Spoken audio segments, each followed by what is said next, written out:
budget. Now it'll go to the two of them to work it out. And so when it comes back, then as we pass it, then all of the committees, the authorizing committees, will have their instructions.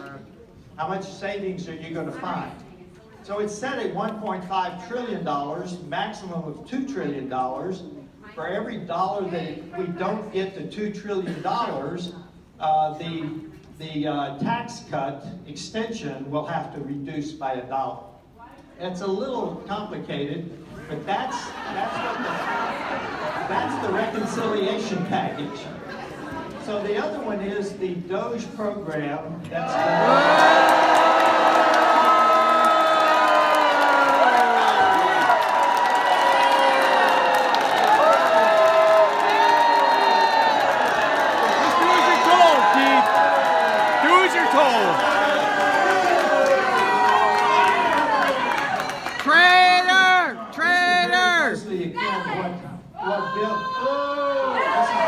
This is very closely akin to what Bill Clinton did between 1994. Bill Clinton only managed to cut 400,000 jobs.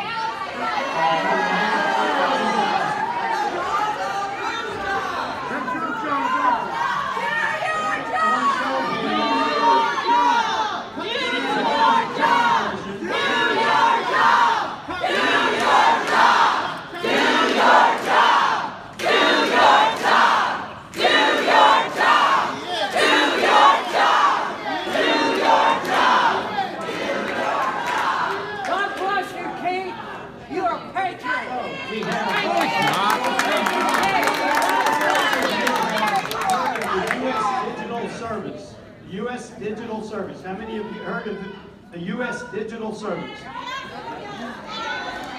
The U.S. Digital Service was started under President Obama. And so what? Right? So what?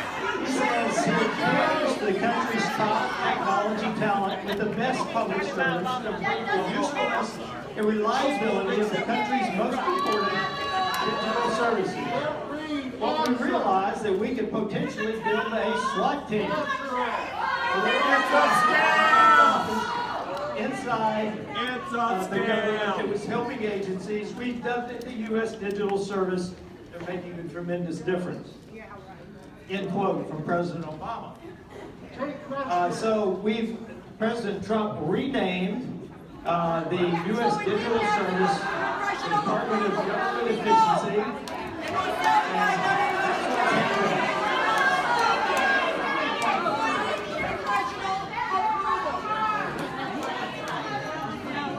I'm going to just read you a couple of the things that they found. Alrighty, so we've had $1.5 million spent on LGBT jobs in Serbia. $1.7 million for the China Health and Retirement Longitudinal Study. I don't even know what that means.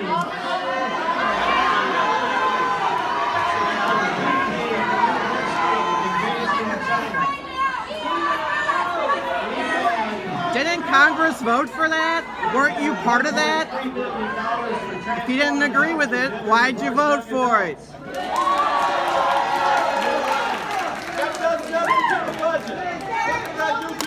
We had $8 million to reduce stigma, discrimination, and violence against LGBTQ.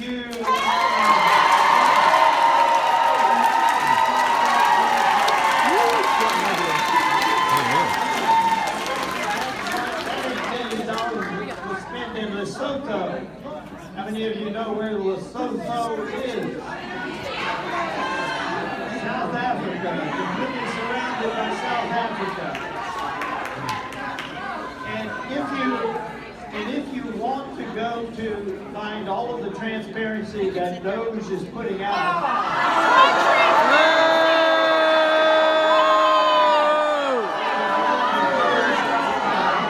lies! Lies! you can see the receipts, you can see the contracts.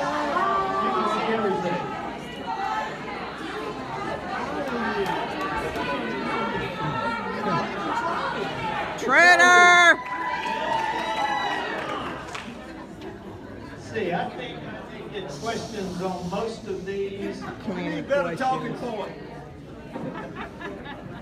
We've heard all of this. And leave. Quit abdicating your power. So with that, I'm going to ask Mr. Ed Valentine. He's going to control the microphone. So where do you want the lines? Back there?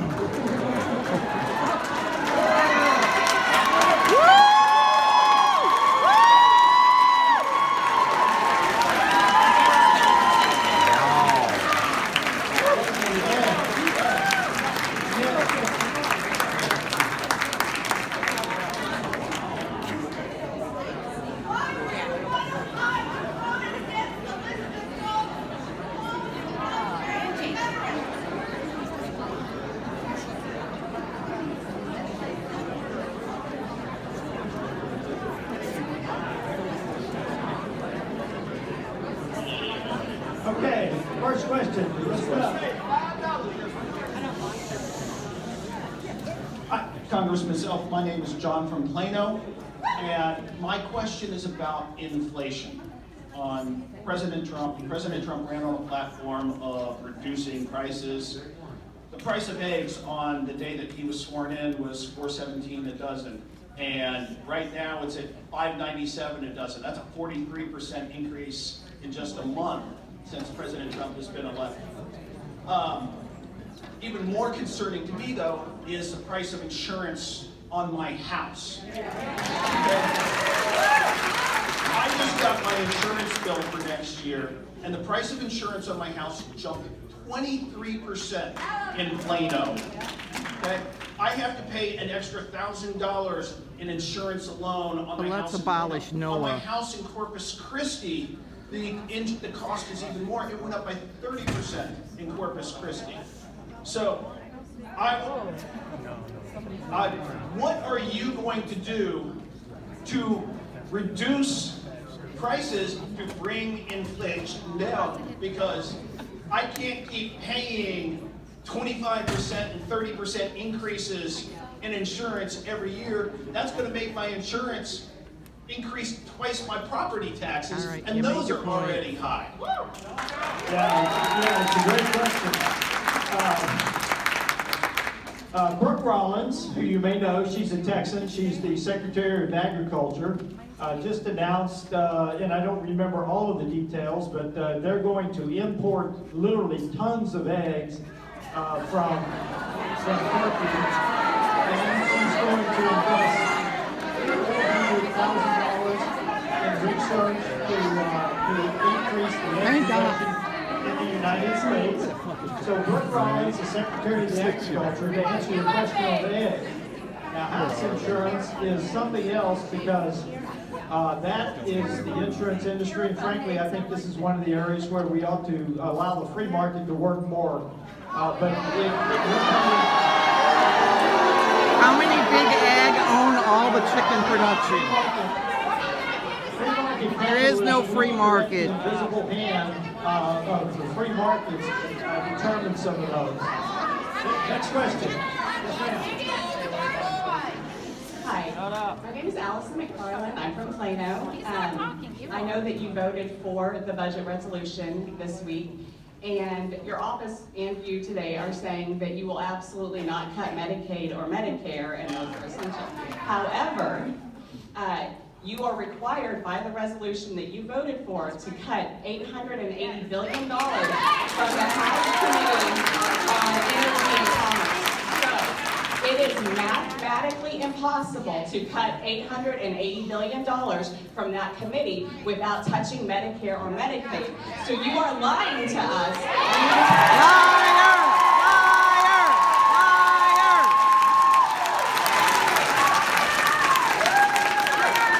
Let's review what Medicaid is for. First of all, Social Security is taken off of the program by law, and the president is taking Medicare off of the program. So Social Security and Medicare, Social Security by law is not in the resolution. Guess you didn't see the And news Medicare, yesterday, buddy. That's a is lie. the president has taken it off the table. So we're talking Medicare. So we're talking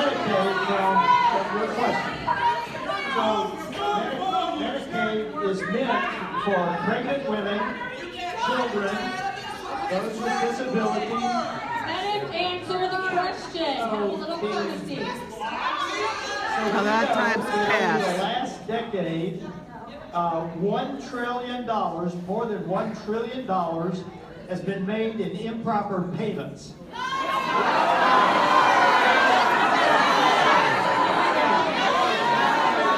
Anyone want to guess what the largest cohort in Medicaid is? Able-bodied adults.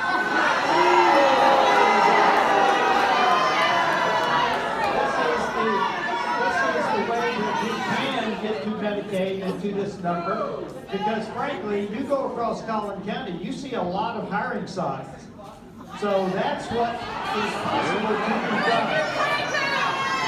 Great question. Thank you very much.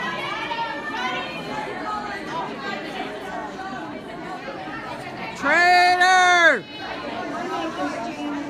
Let's listen to our Okay, my name is Jan Wilson, and I'm from Fairview, Texas. I've got a couple of them you'd like. My question's down. I got a lot of them. Okay, my son has 22 years of civil service behind him. He has been deployed many times. He's been to Bosnia, Afghanistan, Kuwait, Pakistan, Iraq, and that's just to name a few. It's a sacrifice not only by him, but also his family. He has 2 kids in college and 1 more to go. He served 10 years in the Air Force, and his wife served 9. Don't tell me they have not sacrificed for this country. Thank you! Waiting to see if he will be fired. He's knocking 50. He lives in the D.C. area. Government contractors are losing their contracts, so he will have a very difficult time finding a new job, especially since there are now so many civil servants also looking for jobs. What will you do to protect my son and other civil servants?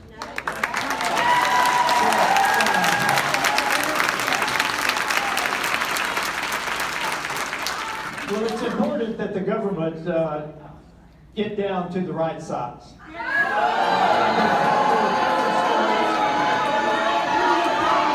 you do an audit? Do a proper audit, Couple stories you not a have to hear. chainsaw. That's what my company There does. is a lady that came to our last coffee, works for the IRS, and she verifies that there is a lot of bloat in the IRS.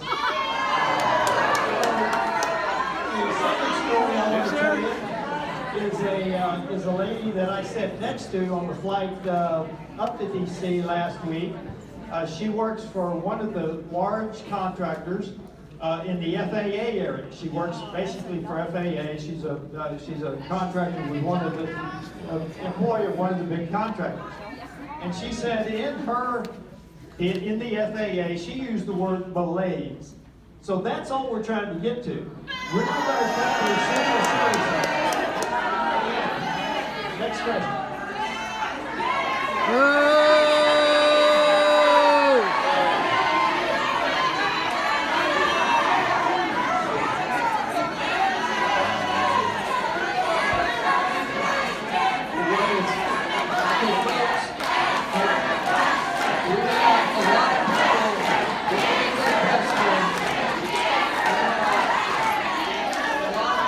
If this goes on, these people aren't going to get their voices heard. So please allow them to have their voices heard.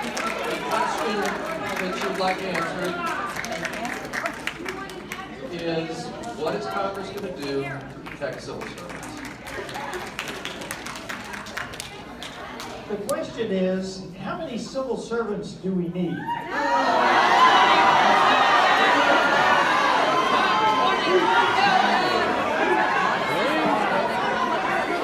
Yeah, do a thoughtful, structured audit, not a chainsaw.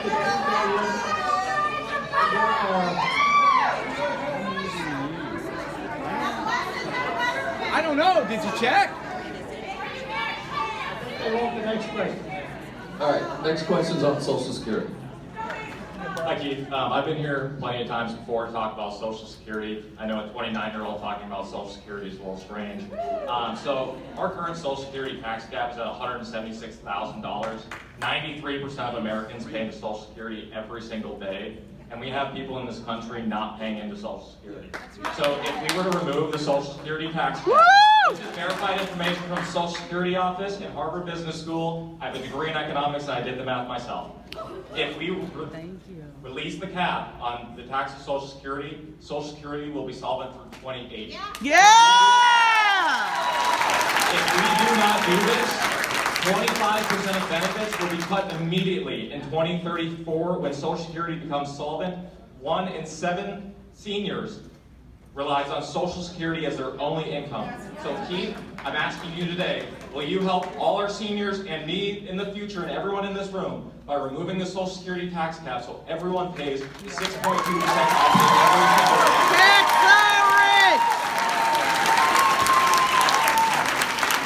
I will certainly take that to, I'm not on the committee that does that, that's the,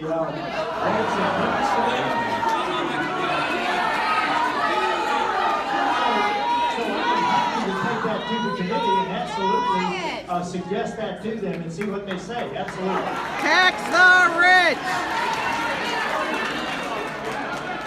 I just want to thank Heather for inviting me here today. Your voice can make a change, and I appreciate everyone showing up today.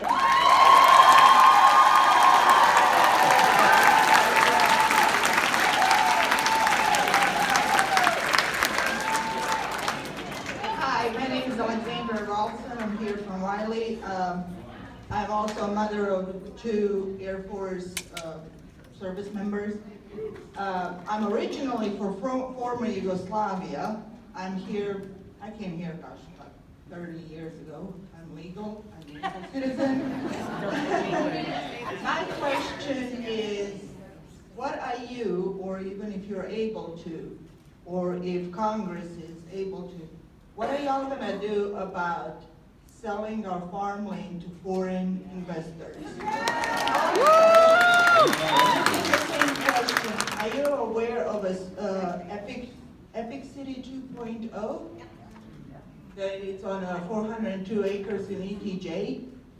I am. Thank you for first of all, thank you for being the mother of service members. Secondly, Epic 2, yes, I'm aware. I had a conversation with one of the mayors yesterday about it. The governor is very aware of it. Now, selling farmland to CCP, both the state and the feds have bills to limit that. There are several bills in the U.S. Congress, and I know in the state legislature they're taking up the issue as well. So that issue is being addressed actively with bills. I think the Texas House has bills active. I know they do in Congress. The Vice President is selling it. And what are you doing about the Vice President? So I have 2 questions for you, Congressman. My name's Donna Worcester, and I'm from Murphy, Texas, and no one is paying me to be here today. Are you willing to take 2 questions from me? Okay. In your newsletter in February, you noted 6 USAID programs you characterized as either various or mostly bad. My observation about all the items being characterized as bad, fraud, waste, or abuse by DOGE is that there are actually differences of opinion about how the U.S. advances its efforts to combat anti-democratic actors in the world, particularly Russia, North Korea, and China. You said to improve the lives of LGBT individuals in Uganda, an amount of $5.4 million, of which 0 money was spent, was bad. When I asked your staffer if she was aware of the laws in Uganda as they applied to LGBT people, she told me she did not. The laws in Uganda apply the death penalty. Do you have a question, ma'am? I am. I'm getting there. What is your question? The laws in Uganda apply the death penalty and life imprisonment. Ask your question! He's being rude. Stop. Congressman, do you believe that in this country, LGBT people should be imprisoned for life or killed? Second part of my question is, if you disagree with the spending, why haven't you used the legal process of Thank you. There is a process. Actually, I voted for an amendment that would have decreased the USAID budget. I believe, was it a Was it I think it was the, who filed that bill? Yes, so I voted to do exactly that. So thank you for your question. Yes, I have voted to decrease that funding, and so to answer your question, no to your first one, yes to your second one. So the second one is I read the House Resolution 14 as it applies to veterans benefits. Yes. The way that I read that part of your House resolution, it results in a $16.5 billion decrease in veterans benefits. It appears to me that the 8 CBO recommendations that were made to decrease the budget are all part of that. Can you explain? You're talking about the budget resolution we just passed? Okay, so I'll just go again to the Secretary, because in this resolution, Secretary Collins has said that no beneficiaries will be hurt and no health care will be decreased. Now, he has found $2 billion in contracts that he has canceled, and he has found, the probationary employees who have been, depending on the program, they've been in their jobs either less than 1 year or less than 2 years. So those are the people. So thank you for your question.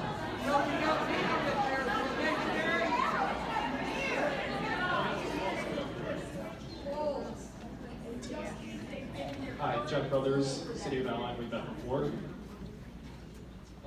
So looking at your pamphlet that was passed out today, I'm seeing a lot of legislation introduced. One thing I see missing. What is this? What is it? Okay. Yeah, I apologize. Just want to know what you're looking at. Yeah, so this is going to be in regards to the defunding of the CFPB. Yeah! Congressman Self, recent cases of financial fraud in District 3, such as the elder fraud scheme in Collin County and the bank fraud conspiracy in Plano, demonstrate that our community is not immune to financial threats. The Consumer Financial Protection Bureau plays a critical role in protecting low and middle income consumers, minority communities, and vulnerable populations from predatory lending and financial fraud. Given this, how do you justify defunding the CFPB, and what alternative measures would you propose to safeguard your constituents from these financial threats?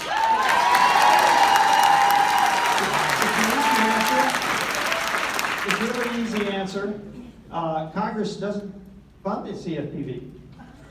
They get their money directly from the Fed.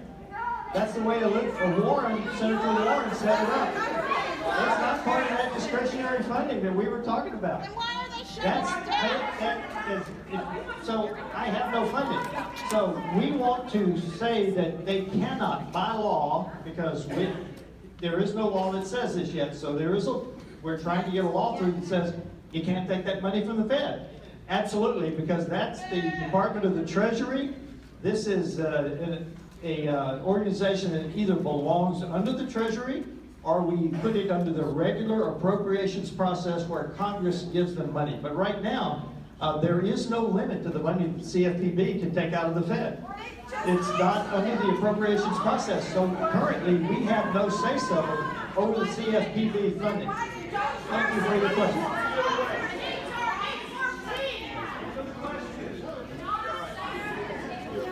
Hello, my name is Judy Malandruclo. I live in Plano. I have called your office and written, and I have a concern about my son. He was diagnosed with pancreatic cancer a year and a half ago, and when the executive order to cut off funds or to freeze funds for cancer research was signed, it directly affected one of his treatments that his doctor is trying to give him. He's been through chemo, he's been through a clinical trial. The clinical trial quit working, so they had another plan of a new drug that has been, it was fast-tracked to be approved by the FDA. It's already approved, but he can't get to it because of the freeze. And you may say that the freeze was not supposed to really be there, but there's confusion, and they won't open up the funding. So I want to know, what is it that you will do to help us? You know, these decisions that they make affect real people. Yeah.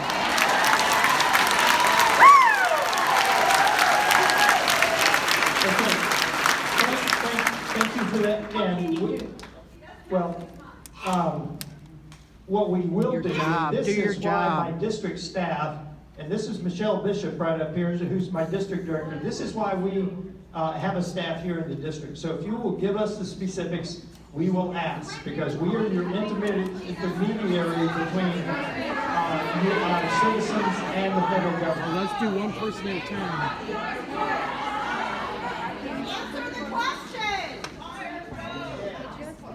Hello, Representative Self. Thank you for being here. First, I'd like to dispute House Speaker Johnson's fraudulent claim that the people here are paid protesters.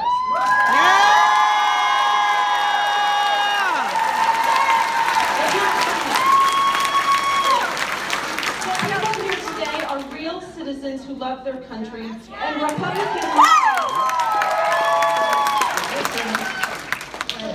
lies are compromising the democratic process and dangerously maligning everyday Americans. Yes! The lies and propaganda must Is there a stop. question? There is a question, yes. Okay, what's your question?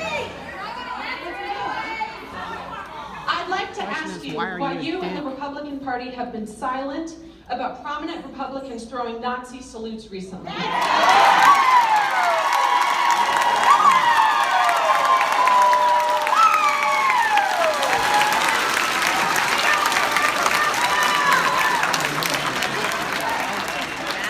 I stand with Ukraine.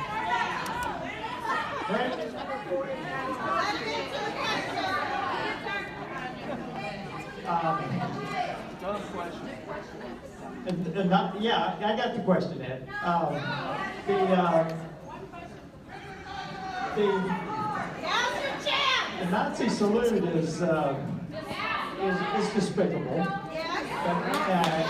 It's also,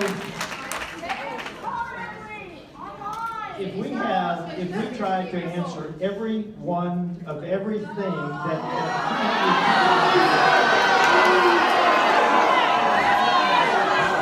Grow a spine!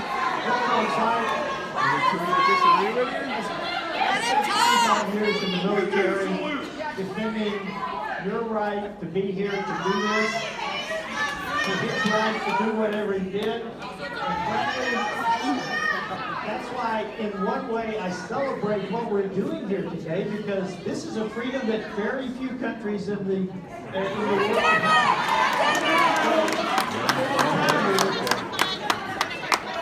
Today. The freedom that the people in Iran do not have today. The people in Serbia do not have today. So in one way, this is why we are here, to listen to you and to get your point. So I can't justify it, but I will tell you, I can't answer every solution that's from you.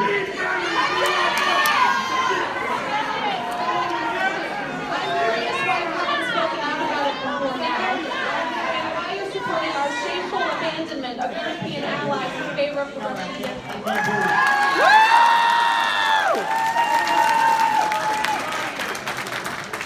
Can you repeat the question real quick? I mean, you're a Because veteran, you for guys are God's so loud, sakes. We can't hear. He cannot hear you. So please repeat. I asked why you haven't spoken out against the Nazi salutes yet, and why you're supporting our shameful abandonment of European allies in favor of the Russian dictator.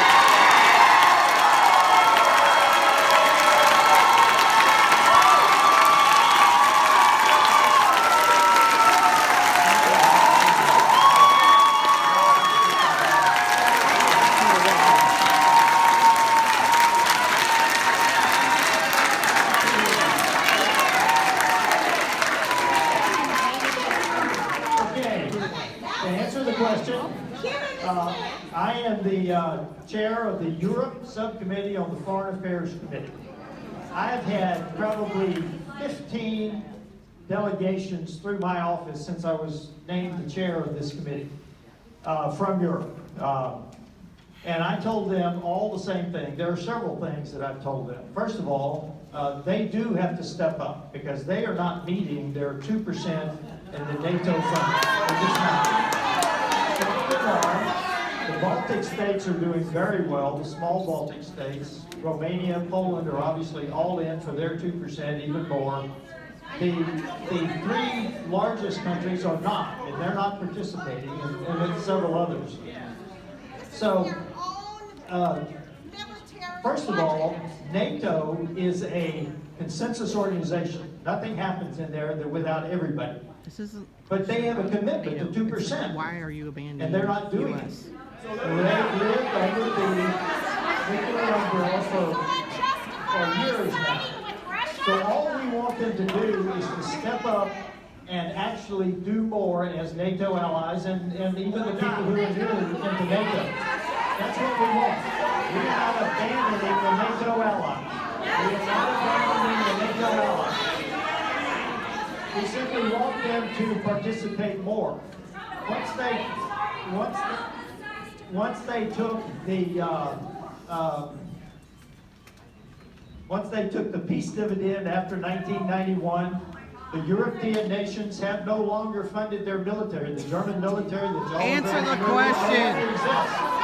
So we're not abandoning our European allies. We need our European allies because U.S. has got to pivot to China. Then why are we abandoning them? We need Europe to step up. That's what I'm encouraging them to do. And while we're talking about our European allies, one of the things that I tell them is that the International Criminal Court is incompatible with NATO membership. Because frankly, if we send our soldiers to protect a NATO country that's a member of the ICC, they will be punished as war criminals. So we need our European allies because we have to pivot to China. We're not abandoning them. We need them.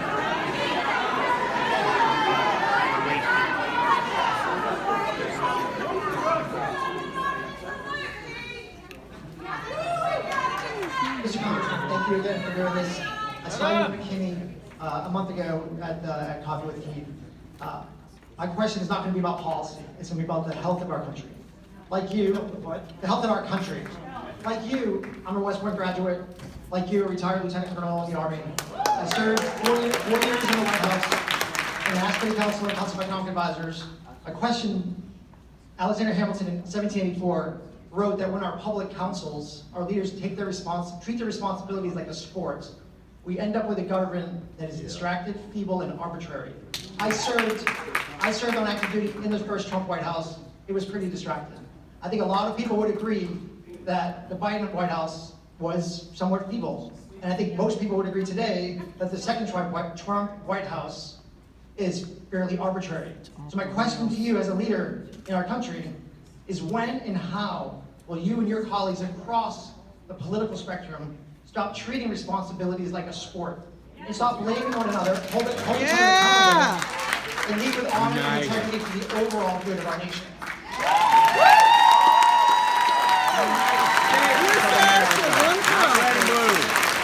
You're all one. Are you? It's not a sport to me. This is very serious. BS. Go back to the charts that we looked at, folks. We are at a tipping point. Thanks to Republicans. So we're going down. Doing this for me. I'm not doing this for you. I'm doing this for your kids. I'm doing this for your grandkids.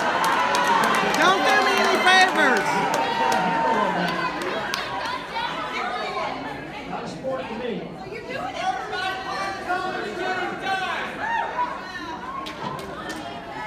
All right, while Daddy holds the microphone, the woman gets to say, America first, yes. America alone, no. If Ukraine fails, how will that impact us, the Americans and our allies, in our security and our prosperity? How? Well, I'm not sure it will, because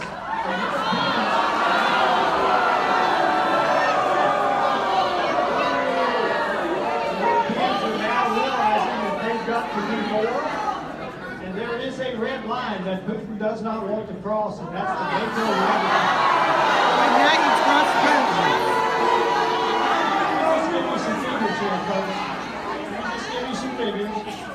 Our GDP is $29 trillion. The EU GDP is 20 trillion. Anybody want to guess what Russia's GDP is? It's gonna be more. 2.8. It's going to be more. 2.8. Texas has got 1.8 trillion. It's a fairer fight between Texas and Russia than it is between the EU and Russia. Europe is going to step up. We know that Europe is going to step up. I talked to the European Parliament President on Thursday, and she is committed to raising their participation in their own defense. So, yes.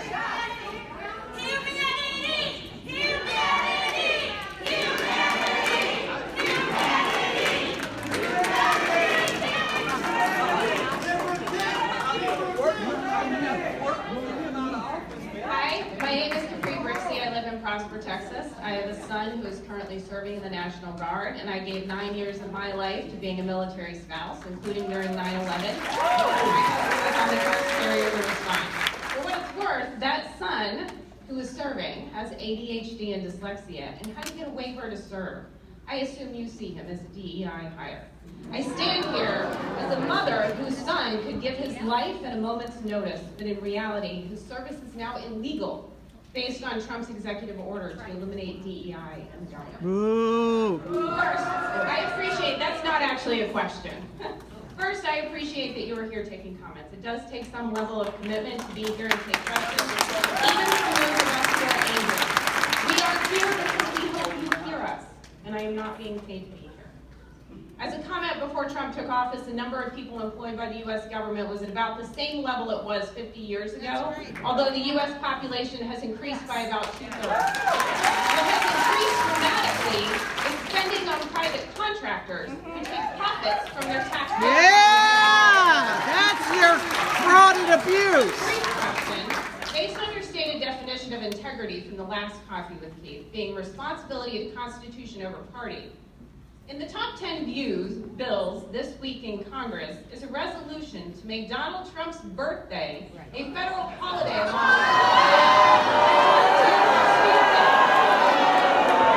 That's what's important to him. Vote no against that resolution. I've not even heard of that resolution, but that's... That'd be about right. Mount Rushmore, birthday is a national holiday. There are several things. You guys are working hard. I'm not going to anybody like that, so no. So my question really is, being from Kentucky and moving to your district, I went from your colleague Thomas Massey's representation to yours. Your newsletter today spoke to the budget resolution you voted for, which narrowly passed 217 to 215 this week, and the many cuts to programs, including Medicare, Medicaid, VA benefits, SNAP, WIC, services many of your constituents rely on. However, you did not mention the massive tax cuts for the wealthy.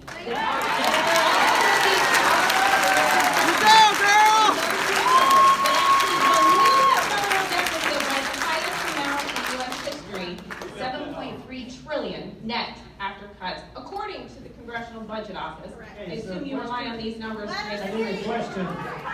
The question is, There's the question. why did you vote for a resolution that actually balloons the deficit when your stated goal is to reduce it? And why did Yeah, girl! Speak true! Shoot the fire! First of all, it's a great discussion, folks. First of all, I voted for it because it is a tiny, tiny, tiny first step to get at that. Now, in one respect, I don't disagree with Thomas Massey, who voted against it. On the other hand, we got to get a start on this. So, if you go back to Abraham Lincoln said, if both sides are mad at you, it's probably a pretty good bill. If that's the criteria, this is a perfect bill.